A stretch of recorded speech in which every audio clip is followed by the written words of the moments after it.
இன்னைக்கு நமக்கு வந்திருக்கிற ஆர்டர் ஒரு சைட் பாக்ஸ். இந்த சைட் பாக்ஸ் வந்து நம்ம டாஷா அப்படிங்கிற அந்த ஒரு மாடல்ல பேக் பண்ண போறோம். இதுக்கு முன்னாடி ஏரோஸ்டார் பிராண்ட்ல யோகோ அப்படிங்கிற அந்த சைட் பாக்ஸ் மாடல் வந்து நம்ம வீடியோ போட்டிருப்போம். ஸோ அதே ஏரோஸ்டார் பிராண்ட்ல இருந்து நமக்கு டாஷா அப்படிங்கிற இந்த ஒரு பாக்ஸும் இருக்கு. இந்த ரெண்டுக்குமே என்ன டிஃபரன்ஸ் அப்படின்னா, டாஷா பாக்ஸ் வந்து சைஸ்ல சிறுசா இருக்கும், யோகோ பாக்ஸ் வந்து சைஸ்ல கொஞ்சம் பெருசா இருக்கும். இது மட்டும் தான் டிஃபரன்ஸ்.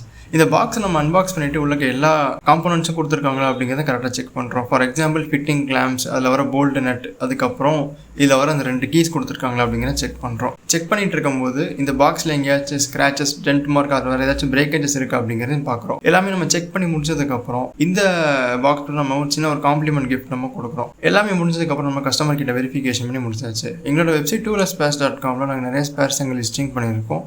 உங்களுக்கு ஏதாச்சும் இங்கே தேவைப்பட்டுச்சுன்னா அங்கே 10 பர்ச்சேஸ் பண்ணிக்கோங்க. இல்லை ஏதாச்சும் டவுட் இருக்குது அப்படின்னா எங்களை கான்டாக்ட் பண்ணுங்கள். கண்டிப்பாக அந்த டவுட்டை நாங்கள் கிளாரிஃபை பண்ணுறோம். எல்லாம் இன்ஸ்பெக்ஷன் முடிஞ்சதுக்கப்புறம் இந்த பாக்ஸை சேஃப்டியாக ஒரு பபிள் ரேப்பர் போலாம் போட்டு ரேப் பண்ணி கஸ்டமர் கையில் நம்ம சேஃப்டி டெலிவரியும் பண்ணியாச்சு. அண்ட் பேக்கிங் எப்படி இருக்குங்கன்னு மறக்காமல் கமெண்ட்ஸ் சொல்லுங்கள். நீங்கள் ஒரு சைட் பாக்ஸ் ப்ரிஃபர் பண்ணுறீங்க அப்படின்னா எந்த சைட் பாக்ஸ் ப்ரிஃபர் பண்ணுவீங்க?